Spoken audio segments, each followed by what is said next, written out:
Akala ko nung una, simple lang mabuhay.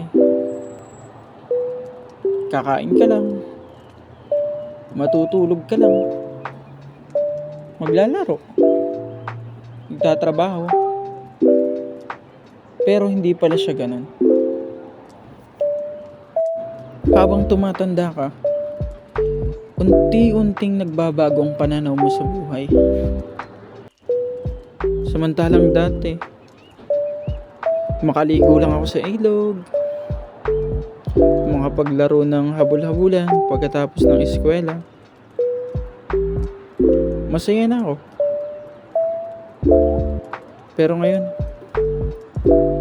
iba na. Malayo pa tayo sa pangarap. Pero kahit pa paano, malayo lang na rin ang narating natin. Kaya tuloy lang. Hindi habang buhay, talo tayo. Darating din yung panahon na tayo naman ang mananalo. Kapit lang sa pangarap. Para sa pamilya at para sa sarili.